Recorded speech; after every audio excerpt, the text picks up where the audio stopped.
Welcome back to the 903 podcast. This week, I sat down with Antwanise Jackson, founder of Empowernet. I talked to her about growing up in an entrepreneurial family, how it shaped her drive and her sense of independence and personal responsibility, and how she is aiming to give back to her community with education and opportunity. Here's what's happened in the 903. Welcome back to 903 Podcast. I'm Andrew Garrett, your host. Today, we're here in Tyler, Texas at the Young Professional Building. Thank you guys so much for joining us. And thank you to our sponsors. Without you guys, we could not create the content that we create. Without further ado, we've got Antwanise Jackson. She is the founder and CEO of Empowernet. It's a local nonprofit here that helps businesses. And it does a litany of things that we're going to talk about for the next 45 minutes to an hour or so. One of our sponsors is Texas State of, I don't know if you're a coffee drinker, but if you like this coffee or if you want to give it to someone, they sponsor us. This coffee's made here in Tyler. It's made without any bad stuff in it. And because even Starbucks has some carcinogens and stuff like that. I was trying to think of the word. But it's made here, and it's a Texas State coffee. Ooh. So that's yours. Yay. Yeah, absolutely. All for natural and anything Texas I'm all about. Yeah. Hey. Yeah. Yay. So you're not from Tyler. No, I am not. I'm from a little podunk town called Streetman, Texas. Streetman, Texas. If you're not from there, you'll never find it. It's in the middle of nowhere. It's like 200 people. So, I've done some research on you and obviously the nonprofit, but growing up, you kind of started life as a hustler to begin with, right? I came out of the womb selling stuff. Right. Talk to us a little bit about what you did and why. So I started out as kind of like an entrepreneur just from the get-go. I've always been this like really young, imaginative kid.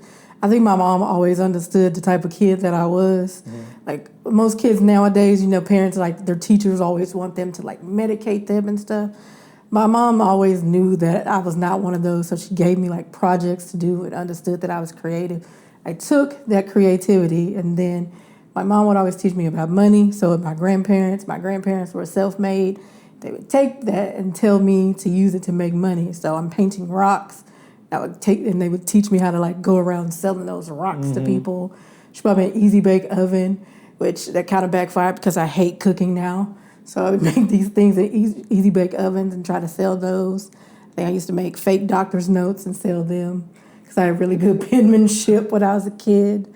Burning CDs, the old LimeWire. Yeah. Rest in peace to LimeWire, like the little dollar candy bars. Something my grandma used to really encourage us to do was at Brookshire's, where I'm from. I know I'm going to, if this is East Texas, so I'm going to get shot out here because I mentioned Brookshire Brothers. But where I'm from, it's Brookshire Brothers, not Brookshire's. Yeah, for sure. So Brookshire Brothers would have the sale. It's like 3 for $12 or 12 packs. She would buy them. She would make us take the cans of soda and flip them like $1.50 a can. And that's how she would teach us about entrepreneurship. Same thing over the summer when she would make us pick peas to shell them, and we'd sell the bushel of peas. Yeah. So she was already teaching us really young how to do those things. And then the older I got, the more intrigued about that. Then my mom started teaching me about books, how to count money, checking accounts, business, writing like checking accounts, the importance of saving money, and it just kind of developed from there. What about so I read that you did Disney.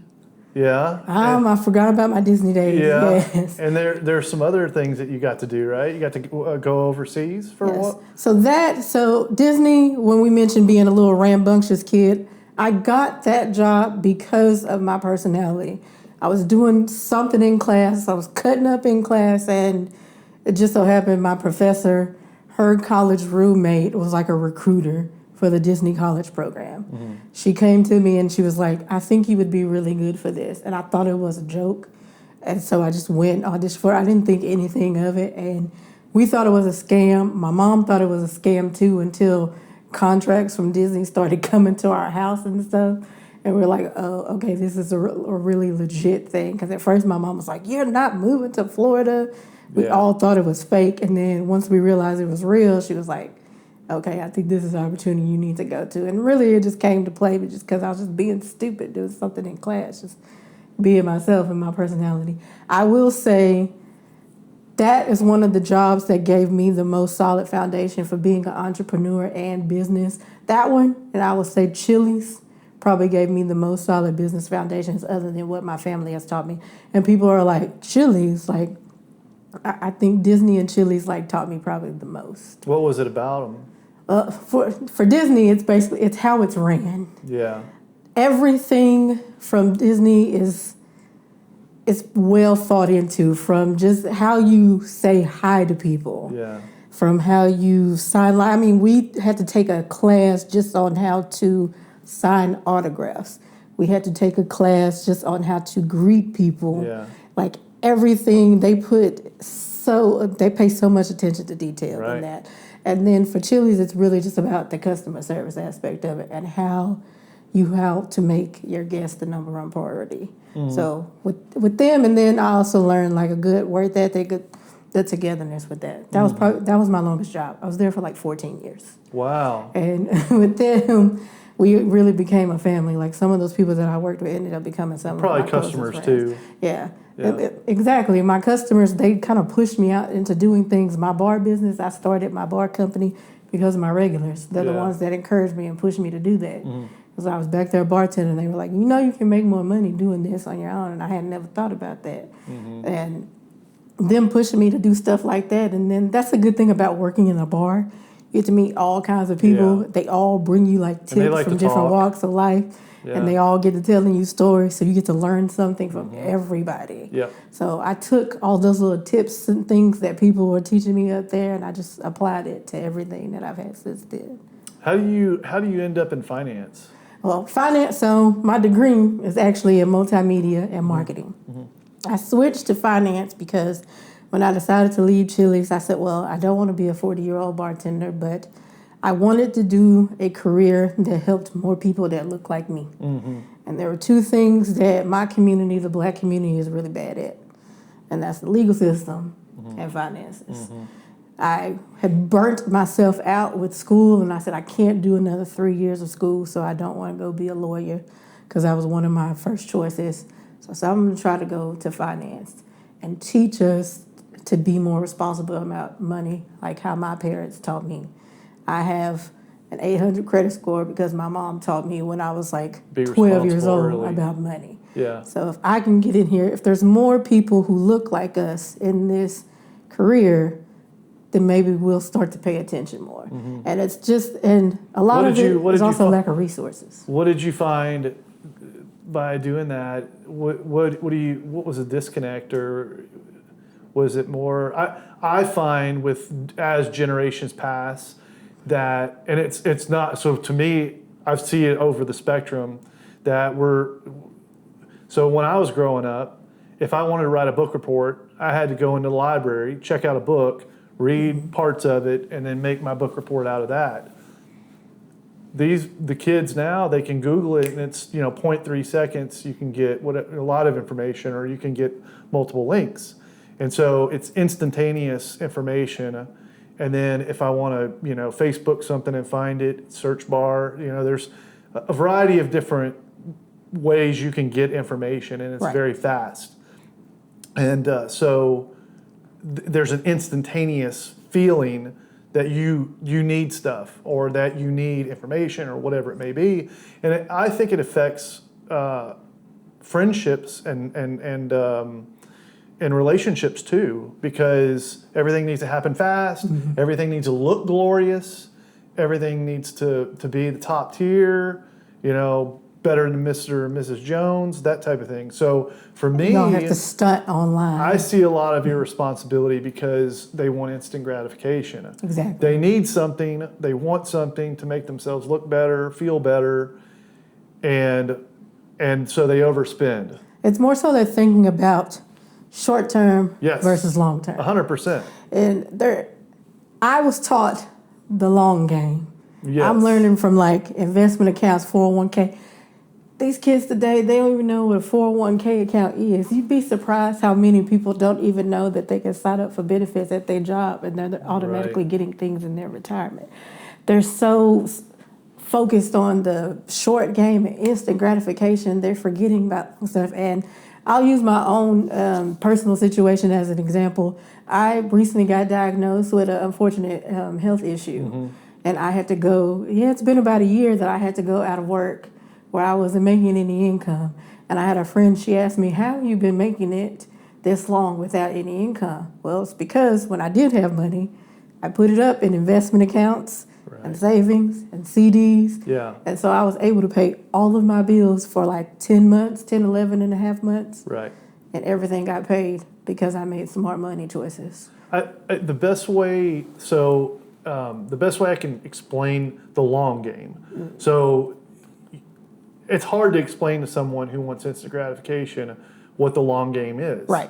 You have to kind of like break it down for them. Yeah, for me, the easiest way of doing it is to say, I want to go on a trip to Europe.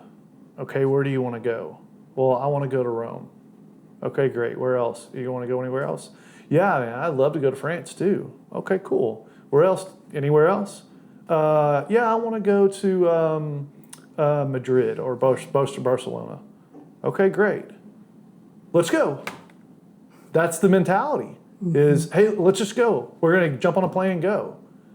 And then you don't realize that you have to you got to book a flight, then you got to book rooms, then you've got to book transportation to the other city, you got to book rooms there, then you want to go on excursions, you want to see things, right? You have to plan the whole itinerary. It's a whole itinerary. And so that's the part that I think people, like, they know what they want, but then they don't have any clue all the baggage that comes with it.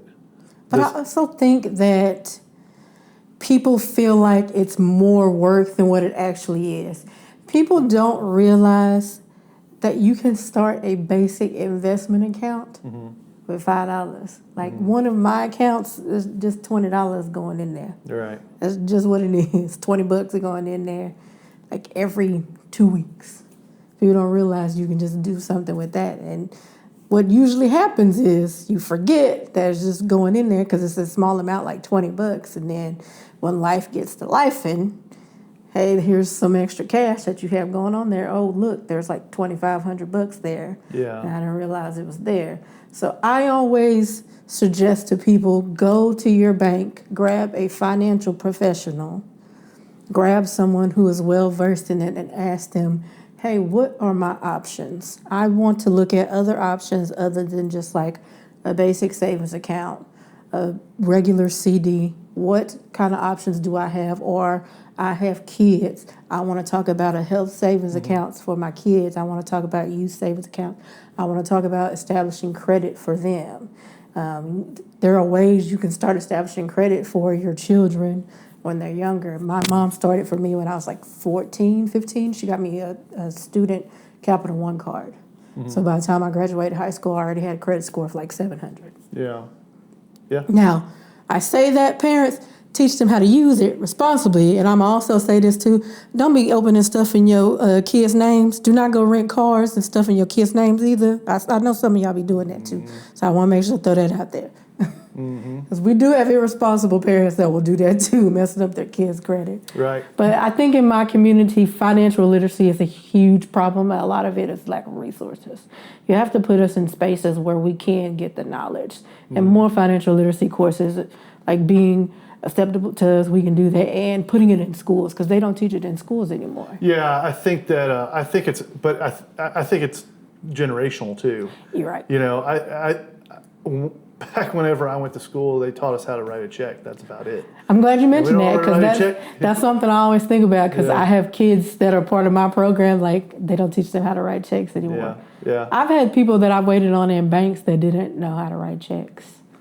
So typically I do this at the end or towards the end of the podcast, but before we get started on your nonprofit, I'm going to surprise you a little bit. All right. Because we talked a little bit about before, our podcast.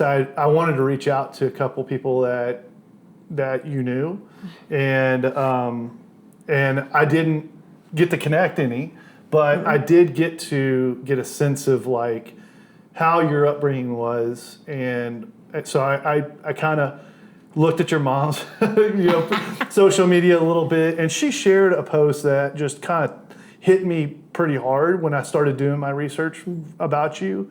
So before we get into the nonprofit, because I know how much she supported you throughout this, your life, and then obviously through a lot of ventures that you took that kind of maybe sounded crazy or that other people didn't get to do. Right.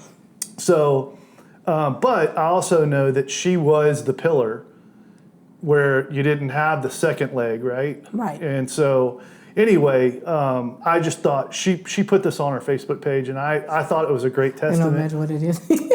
So obviously we don't have any music behind this, but it said, "A strong woman won't chase a man. She's too busy chasing her dreams and financial freedom. She works hard, pays her own bills, takes herself out. She doesn't need anyone to take care of her. But she's open to a man who adds value, not drama. She knows exactly what she wants. She doesn't settle for mixed signals and breadcrumbs. She's proud of how far she's come, and she walks like a woman who knows her worth.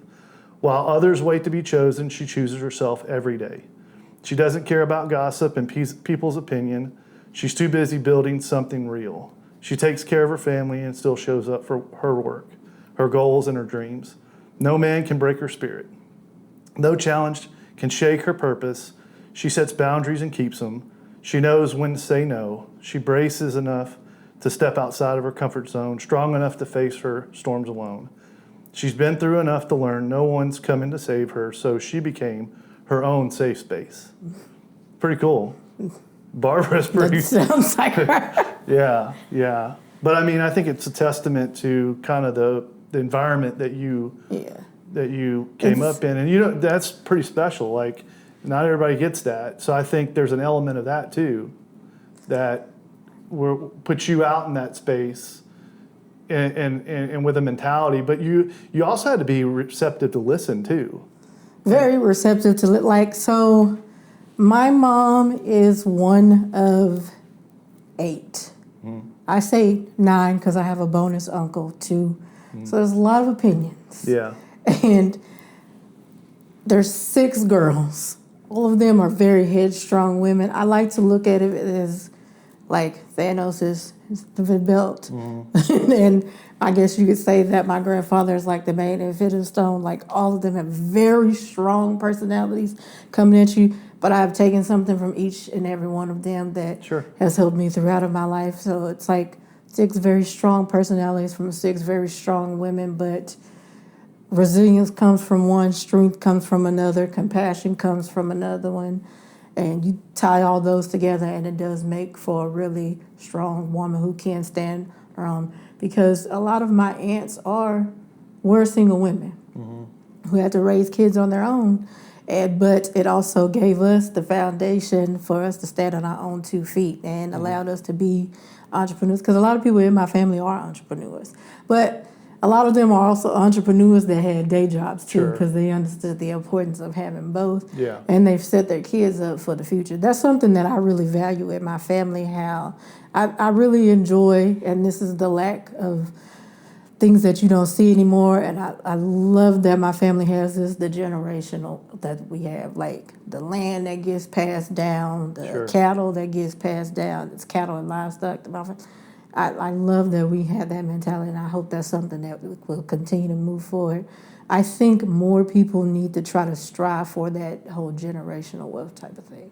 Yeah. And I think when people are thinking of generational wealth, they're thinking like old plantation homes with millions and millions of dollars. No, generational wealth can mean lots of different things. Passing down just homesteads, land, like property, like assets, just passing them down. And at some point, if family needs 10 acres, you slice it off, and it's going to be theirs to begin with. Exactly. And they need somewhere to live. Yeah. Exactly. And now, a word from our sponsors. This episode is sponsored by Red Construction and Development, LLC. If you are looking to build or remodel and need the highest quality, best reputation, and 3D rendering, look no further than Red Construction. Call Thomas and his team at 903-630-8255 8660 today. This episode is sponsored by Hoot and Holler Beverage. When I think of Hoot and Holler, their selection and customer service first comes to mind. So skip the big box franchises and make the trip to Hoot and Holler in Gun Barrel City. Between barrel picks, mixers, seltzers, whatever you need for the weekend, they'll help you find it. Stop by today. Scott and team are ready. This episode is sponsored by the Humidor. If you are looking for cigars and want to enjoy a few hours in a great environment with a great staff, the Humidor should be your next stop. With their vast selection and new bar, you'll have a great time every time. This episode is sponsored by Vault Arms, the premier destination for all things firearm related. So if you're in the market for handguns, rifles, or supplies, stop by Vault Arms at 4740 South Broadway or their indoor range at 417 West Elm in Tyler.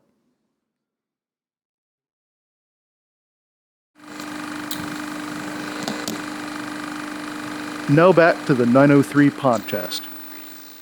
Let's talk about Empowernet. Hey. Yeah, so it launched last year? Let's see, this 2020, it launched March 2024. 2024, okay. So we're about a year, almost 2 years in it now. And That's when our official launch date was. since you launching, you've pivoted a little bit on what you wanted to do, but at its core, we're trying to support businesses and nonprofits. Yes. So Empowernet is an organization that is designed to support small business owners and entrepreneurs. What we do is we create tools and resources to help grow and thrive their businesses. That was the main goal and the focus around it. It took a little bit to get off of its feet to get started. I kind of played around with what I wanted the organization to be. It started out being just an idea of that I just wanted something different to network. And it came around that idea. And then once I had that first networking event, I just thought about turning it into a full-blown organization that just supports entrepreneurs. The funny thing of how I got started. It got started off of a dare, really, because I had no intention of building an organization. I went to an event to support another entrepreneur. Sharonica Holmes was having a fundraiser, a Zumba Fest, and Zumba was something I was really into at that time, working on my own fitness. And someone had invited me to her event, and while I was there, she had vendors in the foyer of her event, and I'm standing there, and I was like, man, this is like fun. Like, there were like vendors there who looked like me, but they were selling health products, and the Black community is so bad at healthcare. Like, to begin with, we all got high blood pressure and diabetes and whatnot. And I was like, we need to do a Black expo. Like, there needs to be a health fair just for Black people to just focus on us. And this lady was like, yeah, Kendra Anderson was like, we should. And I was like, girl, don't play with me. Like, don't dare me, because I really will put something together. She was like, nah, for real, that would be kind of cool. That would be dope if you have one. I was like, I'm serious. If you dare me, I'm going to throw something together. And, like, I went home that night, and all I could think about was, what if there was a wellness expo just for Black healthcare and Black people? I had to put together, like, that night. And I was like, I'm going to throw a Black wellness expo. And I think it was like a day or two afterward that I like rolled it out on Facebook and was like, I need vendors. I want vendors in the Black and health and wellness space. So everybody sign up for this. I had vendors started signing up. I had the space, and then I started getting my DJ. I had the drum line come out.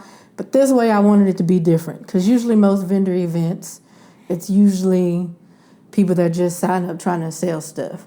This time, especially in the Black community, I wanted to have different types of vendors. So I was very particular about the ones that sign up. Casey Muse happens to be a really good friend of mine, and he specializes in cognitive drum therapy. In our community, mental health is something that gets overlooked a lot. And it's a very taboo subject in the Black community. What he does is something that they do not pay attention to at all. And it is a very unique take on mental health to begin with. So I definitely wanted him to be a part of that, especially what he does with drums. And it's great for kids on the spectrum. Also, natural products. We don't think about natural things either. We die at an alarming rate of things like diabetes, heart disease, high blood pressure, things like that, and we don't think of healthy alternative methods.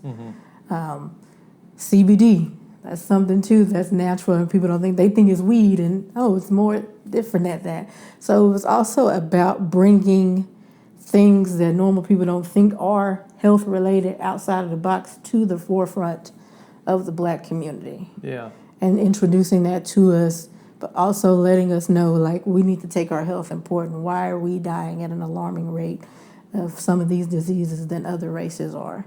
Did you know that these are other alternatives to certain things? Did you know that music can help you do that? Did you know how important mental health is? The mental health thing is something that I really try to push for, because that is something we still struggle with. This year, I added spiritual health. But from that first event, the Black Wellness Expo, Empowernet just kind of developed around that. I said, what if I just took this event and created an organization? And that's what it did. Was it just did events that help support entrepreneurs. We give them opportunities like this to help them showcase their businesses, but also gave them other resources to pull from. Yeah. So reading, I had a big two sides of my card. Business consulting. So I assume that you have some resources there that kind of help understand the idea, understand how the rollout's going to happen, and then helps them understand some of the maybe the blind spots or pitfalls. Yes, with the business consult. So I network a lot. Because I network so much, I've gotten to meet a lot of people in the business world. So a lot of the business consulting, what I do, some of it I do myself just from my own personal experience. But if it's something that I'm not personally knowledgeable on, what I will usually do is I will try to connect them to someone who does. Yeah. Especially if it's someone in an area that I'm completely unfamiliar with, like especially the legal area. Because a lot of times what I will do is, like, a lot of times people will ask a lot about estate questions, and my first reference is usually someone like Marcio with the Soares Law Firm. So with the business consulting, it's a lot of that referring them to business partners I've met before. I'd assume media training is probably comes second hat to you. Yeah, my degree is actually in that, but I know I'm out of practice, like stumbling over this interview today. But I mean, you can connect. I mean, we had Lindsay on before, but you know, I'm sure you would be able to call her and say, hey, or somebody else, if it may be. We've got Stephen Hughes coming on later in the year. He's one of my faves too. Yeah, I mean, there's a lot of talented people in this area, and it just really boils down to like having them do what like they need. You know, what they're and media is like, it's pretty expensive. I've looked at some options for this show in particular, and so I know it, but it's a valuable commodity. You know, especially in today's world. Network opportunities. I'm assuming that's just kind of pulling people together. And like you said, those expos and things like that. It's our bi-monthly mixes that we have, and also the expos that we host, which also ties into the brand exposure opportunities that we have. Then we've got brand development. So I think that's kind of probably something that's undersold a little bit for folks. Maybe just are you putting them on kind of like a plan on how to grow their brand, or if they want to grow it exponentially? Because, like, I don't know if I'm assuming some brands might not be able to scale up. How to scale it? Some people just don't even know where to start. I mean, it's kind of one of the programs we have is the business basic boot camps. I had someone reach out to me kind of about the first 6 months I launched Empowernet. She wanted to do a cleaning business, but she had no idea where to start. All she knew was that she wanted to clean, and she wanted to figure out a way to make money from it. So we had to sit down and like start with her from step one. What type of cleaning business you want? You want to do residential homes? You want to do commercial business? How much are you willing to clean? What are your price ranges going to be about? How long are you willing to work? So with that type of thing, it's like starting out like exactly what do you want your business to be? Where do you want it to go? What type of business person are you trying to be? It's really kind of pick their brain to figure out, okay, what direction are you headed towards? Then we've got public speaking training, which I know you've got some folks that are affiliated with Empowernet that do some of that. What does that look like? So public speaking is a great tool that you need as a business owner. Johnny Ortiz, he's actually our treasurer on the board, and he does a lot with Toastmasters. He's also a business coach himself to do a lot of public speaking training and coaching with them. But I notice a lot of people, they stumble a lot when they have to get up and present their businesses. If you go to a lot of networking events, you know how sometimes what most of them will do is they'll make you give like your 2-minute speech. Yeah. And a lot of them stumble just on 2 minutes. They can't tell you exactly what their business is in 2 minutes. Right. So Toastmasters can help a lot with something like that, but also having that one-on-one training can get you prepared for just to give a 30-second speak. Like if you get put in a room in front of somebody and someone's like, tell me about your business right now, you need to be able to spit it off immediately what it is. But also it's about that confidence as a business person. Sure. There are a lot of people who are very timid, and that lack of confidence can affect you as a business person. Having that type of training will help them move them forward. And it's a lot of what I do with my kids too when the Kidpreneur program is giving them that confidence to speak up. I can imagine somebody who transitions from a career where they're not in front of people really struggle. I did Dale Carnegie. I was in a class. I've always been good at public speaking, never had a problem with it. I never got nervous, a couple times maybe, but mostly that was like big audiences. But I never had a problem public speaking, and so I got sent there just because my entire division was going. So I go there, it's fine and great, but one of the counselors was like, hey, you ought to teach this stuff. So I go back for another class, and everybody there was like really struggling. They were all bankers. They were all in the banking industry, but they were new bankers. And so just having that confidence in like the product that you're selling, so you can love it all you want. Right. But presenting it to someone else and helping them love it as much as you do is hard for people to articulate. People hear things differently. You have to say things a little differently sometimes to help them understand. You have to adjust to the vibe that they're giving you. And it depends on what setting you're in. Like, correct. Walking into a room in East Texas is pretty different than walking into a room in Dallas full of corporate people. Yeah. I mean, I had someone a couple of weeks ago, I was at this networking event, and I said, well, girl, you got your business. You need to get out there and start selling, and you need to come out and network more. She was like, I can't do it. I'm just too shy. I don't know how to be out there in front of people like you. Well, you're going to have to get comfortable to do that because people are going to have to know about your business. Right. Well, I'm too scared. Now, she's also a spectrum child, too. So yeah. With that, there's Understood. her own difficulties with that. But I said, well, you just have to take the first step. Yeah. Put yourself in a small audience first. Grab a couple of your friends. Practice with them first. Yeah. Grab 2 or 3 more, then work your way up from there. But you need to make yourself you need to get comfortable being uncomfortable. That's the best way to say it. Yeah. When I tell people that struggle, I say, find a way to make fun of yourself. Exactly. Because if you can make fun of yourself, somebody will laugh at it probably. And now, hey, you've already broke the ice. That's usually what I do. We've already got it done. Like, I'm silly or I'm, whatever it is. Usually if I stumble over it, I'll make a joke out of it or something. Yeah. And then professional image consulting. I think that's a big one that a lot of people don't really realize how important that is. Like, what does your logo say about your company? What is, your social media saying about your company? And talk to us a little bit about like what you guys look at when it comes to that, the professional image consulting. So your image and your brand is who people see before they see you. Yeah. Your logo, it all ties together. And professional image consulting, to me, when I came up with that service, I was thinking of everything. The brand, the logo, and you as a person. Because I can't tell you how many networking events I've been to and people have shown up in shorts and a T-shirt and slides. And I'm like, you supposed to be a business owner? Right. I can't take you serious as a business owner. Sure. And you're wearing slides. Yeah. And even if you're doing like a roofer, like, and usually most roofers or people that do gutters, they're not usually dressed up or something like that. So those dudes, you understand why they're not like in a button down, but they still don't look like disheveled. Right. But there's a lot of people who walk in a room that are like that, and then there are people whose logos just look so messy, and it also has nothing to do with their company. Sure. Like, you're doing gutters, but your logo is like a goldfish or a star or something. Yeah. I'm like, that doesn't match. Like, Yeah.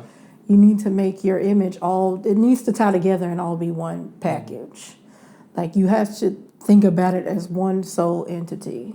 And I don't think people like take that into account. I think they're just kind of thinking about what they like and what looks cool. Yeah. Instead of like how What it's somebody all told them that was cool. exactly. Yeah. Yeah. Instead of how it's all packaged together or what social media is telling them to pick. And with the image consulting, I want people to take that service and really think about what is going to present their best selves to the public, what is going to make them look like their best selves as a business owner.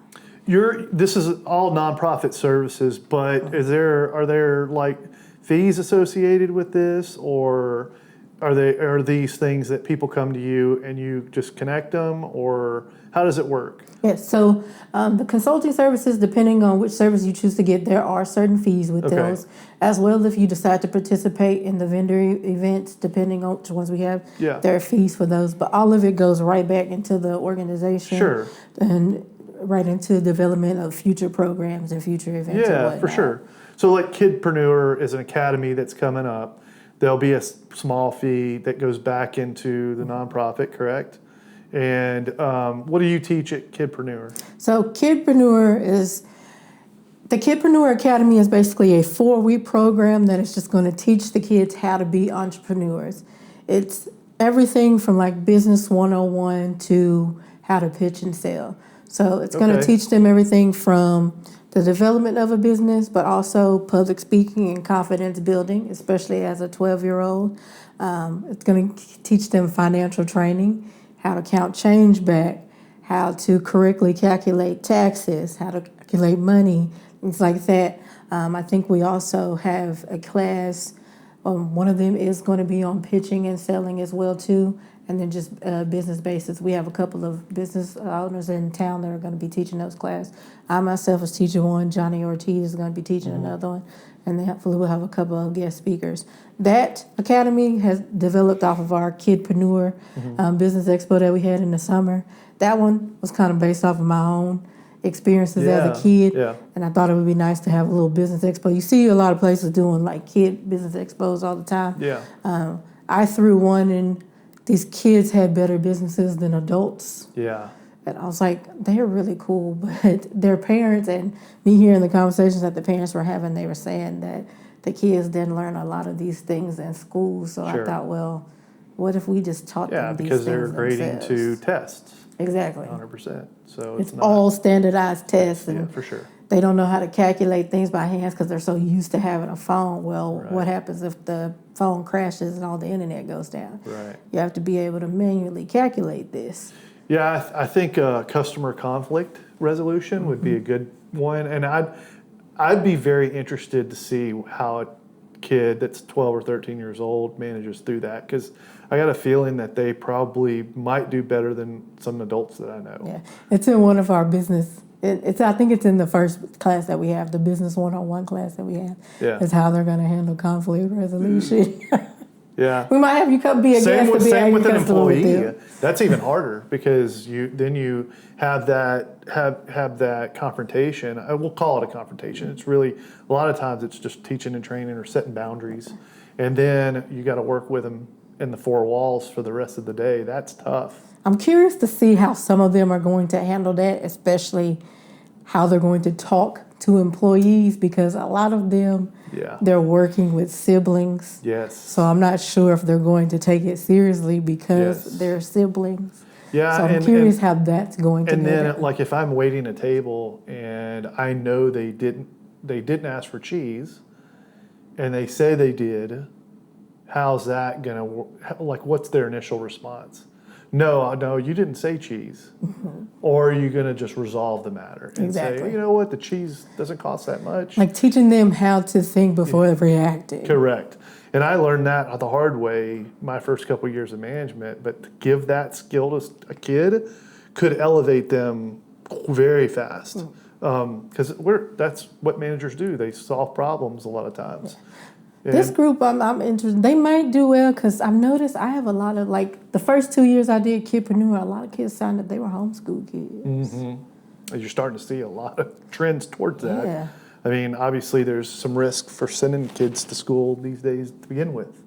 You know, if it's not some of the external threats, the internal threats of just all the sicknesses and the teaching to tests. I mean, a lot of parents are just fed up with I the know a lot standardized of testing. kids, or a lot of parents that are transitioning to homeschooling. Because the other thing is this, like, I can teach and train for, let's say, a couple weeks, and then give them a break for a week and teach them experiences. I think that's so they don't get so burnt out too. Because I will tell you, that was my biggest problem. There were a lot of things that I didn't pursue career-wise and education-wise because I was one of those overachieving students. So when I graduated, I was done. I could not handle any more tests or anything. So what's an entrepreneurial ball? That's another event where you pull a bunch of entrepreneurs together? Yes. So that event, it was supposed to be our big fundraiser last year, but it ended up getting postponed because I needed to recover from my accident. Yeah. That is going to be our big fundraiser event, so that's going to allow us to continue to pour into Kidpreneur Academy. Yeah. I wanted that event to be a night out to celebrate entrepreneurs. If you've kind of been plugged into the business community in East Texas in general, especially with everything that's going on downtown and what recently just happened with Painted Tree, everybody's morale is just down. Yeah.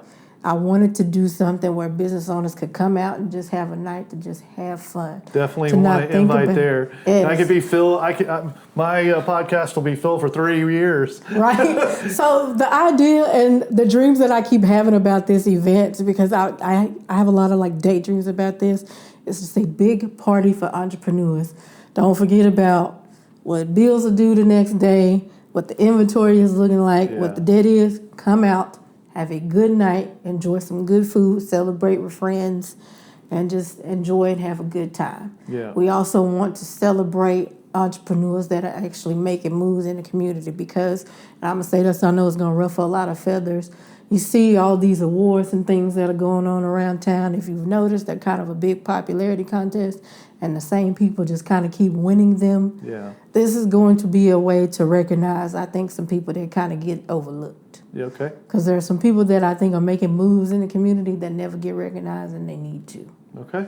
But the main goal for this is, one, fundraising, so we can continue to pour into opportunities for the programs that we have developing, especially as I'm getting calls in for more people wanting to collaborate with us. But also to support the community and give them a chance to come out and have a good time. Because I really enjoy, like I love when I'm in the room and people are like cutting up, having a good time, and just forgetting about stuff. Yeah, absolutely. Concept that you just said that you guys have just developed or are still developing is collaboration partnerships. So we've got some changes recently, but so what does that sound like? What's it going to be? So one of the programs that I had developed was the Business Basic Boot Camp. And I was looking at our services online, and I was kind of figuring out, okay, Empowernet, like, we're not moving in the direction that I want us to move in, or we're not moving at the pace I want us to move in. Like, how can I move us in the direction I want us to go, but also still stay on board with our mission? Because a lot of times with nonprofits, you run into mission drift. So I thought, okay, what if we come up with a mentorship program? And that allows for the collaboration opportunity, but it also taps into the business consulting. So I threw it out to my board and I said, how about I do this? What if I create this directory and reach out to a bunch of business owners here in town and say, would you be interested in being a mentor, a part of our mentorship program? That's cool, yeah. And new business owners, or even established ones who are coming in and they want to get more skills or learn something new, want to come in and learn something, Job shadow. I partner them and do some job shadowing. I want to say, can I partner you with this person? Because I think you will learn a lot from them. Or can someone else partner with you? Because I think you can learn a lot from them. Yeah. Because there are some people, like, it goes both ways. I think there are some people who are great at one trade but could maybe use some in another. Yeah. So this mentorship program, I think, would be great. And that was something, that's a new concept that I came up with, like, literally, like, maybe, like, a week ago. Yeah. And I was like, that's going to be awesome. I think I just really need to let out. But it's also going to be a way to get more business owners involved. But I think it will help us reach a broader audience and kind of take Empowernet more in the direction that I intended it for it to go in the first place. Gotcha. Well, in reading about Empowernet and about the things that you guys do, something that you mentioned and what I read was that you held like a mixer, a speed dating type of deal where it wasn't dating, per se. It was more of entrepreneurs and nonprofits getting together and just boom, having like a 3-minute conversation and then rotating and then just trying to learn as much as possible. I heard it was a pretty big success. Do we have any plans on the? So that one was our very first networking event that I threw before I'd even decided to make Empowernet an official organization. That's probably been our most successful event to date. And I'm trying to get back to creating that magic. I think what's happening right now in East Texas in general, but especially in Tyler, everybody's kind of burnt out with networking because it seems to be like the same crowd, and most people's mixers aren't really drawing a huge crowd. What I really loved about that event was it wasn't people that I normally saw out networking. And that's how most people know me, is because I was out networking all the time. So that's what made me really proud. And I don't know if they were there just to support me or what brought them there, but it was people that didn't even have businesses that were there. People that I knew from church that were there from Chili's. And I really enjoyed seeing the reactions on their face. When I was putting together the Empowernet website, that was something that I really got great joy out of when I was going through the photos and seeing the reactions that they were having with people. Yeah. It's great to see the storytelling that goes behind when you take a picture of something. Do you think that there was a build up to the launch of Empowernet, and is that why you had the people come? Or I honestly don't think I built up to it that much. I think I just put it out there and was like, hey, y'all, come out here. But because touch the right people. Yeah, I think because I had made so many connections, people just came out to support me. So what I'm trying to do is get people to be like, hey, come back. I'm going to, trust me, it's not going to be another mixer. Right. That's why I'm keep trying to tell people, like, if you come, it's going to be more fun. And that may be also why people aren't coming anymore, because I also had another one at Bruno's that had a good turnout too, where I kind of forced them. That's the thing about my events, especially. So if you are an introvert, you might not really like it, because I kind of force you to talk to people and get out of your comfort zone. Yeah, not be in that one click area. Exactly. So that maybe that explains some of our attendance too, is because I do kind of force you and push you out there to do that a lot. But I enjoy making people who wouldn't normally have conversations with each other have conversations with people. And something that I am real big on, I do this when I'm in Dallas a lot, is I will grab someone by the hand and I will say, you, come here, go be friends with this person right now. And sometimes it works, sometimes it doesn't. Yeah. That's interesting. Yeah. What is it? Why do you feel inspired to do that? Because that's kind of I don't know. People sometimes have their, hey, keep your distance from me, or hey, I just want to stay where it's comfortable. Right. Why do you feel it's important that because that's kind of a skill set that a lot of people don't have, is pulling people together and kind of forcing them to do something out of there. What's your inspiration around that? Well, like you mentioned, it's a very good skill set to have, but also it's one that I think it's a skill set that you have to be born with, because you also have to be very good at reading people, because you got to know who you can and who you can't do that to. Right. Because usually most of the people that I do, they don't have a problem with it. They're uncomfortable at first, but when I do it, they realize it was for their own good. Yeah, there's some intentionality there. Exactly. Because you know that once they connect, that there's going to be a benefit on both sides. And something good comes out of the connection. Yeah. They usually They just don't know it yet. Exactly. They don't know it yet. And a lot of times what happens, especially with the business world, it's two people that can help each other with services. Well, and at the end of the day, like, that's why you're there, right? I mean, for the That's most what part. the point of networking Yeah, unless is. you just don't want to go home. And I think right? like now, I think that's the magic that people have lost with networking in Tyler. Yeah. And like everybody is just there just to get out the house. I'm Right. like, I don't think y'all really get what networking is supposed to be about. Like, Right. So The other thing is, in a lot of the times that I've gone to meetings and mixers, it's a lot of women there. A lot more women than men. and a lot of times the men do feel uncomfortable. Yes, because I'm married, and here I am having a conversation. It may sound like I'm divulging a lot and unloading, and maybe that's a conversation I wouldn't even have with my wife because I don't want to bring that home. You know, and so there's some vulnerability there, or I don't know, why am I here and not at home, or whatever. I mean, and then there may be alcohol involved, or I don't know. There's a variety of different things. because usually most of them do have like Right. There's a variety of things that where, okay, well, hold on. What kind of mixer is this? You know, oh, you're single. Oh, I'm married. You know, it's just a lot going if on. it's a singles mixer. Yeah. So like, I think that being there for a purpose and you know, all the ones that I initiate conversations. Hey, look, this is what I do. This is what I do full time. I like doing this podcast secondarily. I learn a lot. You know, I don't have any problems booking any guests because it's free content. Like, I'm developing content for entrepreneurs and nonprofits, and they all need and want free advertising, right? So Exactly. It's easy for me to strike up a conversation, try to figure out like, okay, does this fit? And then it either does or doesn't, you know, because if you're a secretary at an office, that's not something I can work with. You know, it's great. We can talk about it, but it's not entrepreneurship, and you may want to step into that vein. You're kind of dipping your toe at the mixers, trying to see if that's something that you want to do. Not the secretary, maybe the secretary's boss more.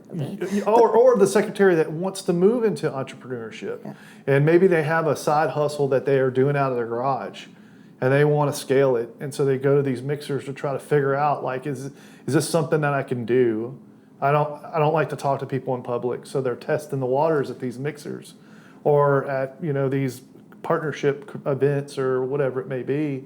And that's what tells them, that's the feedback that, hey, I need to bring a partner on that can do it. Mm-hmm. Or I can do it, and here's how I'm going to do it. I'm going to partner with Empowernet, and they're going to teach me the skills I need, and they're going to help me with the framework. And so I have this partner that I can partner with to scale the way I need to. Or I can't do it, I'm going to need to bring somebody else on to do That's it. kind of where I've taken the approach to networking now, because it lost the luster for me to help me professionally a long time ago. So now I'm kind of using it, one, as a tool to help connect other people, but also using it in other ways, especially for Empowernet, because I'm a natural connector, but I also love being in the community. Mm-hmm. I also love what I do with Empowernet with these community events. So I take these connections that I'm making with networking and figure out how I can use those in a community event that I'm doing. Yeah. And I'm meeting parents now that will come in handy for Kidpreneur when we do that this year. I met a parent, like, she has mascots. Okay, that's great. We can bring them to the next Kidpreneur. Yeah, that's cool. And we're thinking about another event that we're going to do. You'll have to let me know about the Kidpreneur. I'm interested in that. Yes, and now I just met someone. He has like I think it's a little ice cream cart that he has too that I met. And so I'm excited for that. So now I'm always thinking about, okay, like, I'm not going to get new business from this networking now, but here is a connection that I've made that can help for something for Empowernet. Yeah. Maybe it's a sponsorship. Maybe this is someone that could be a vendor.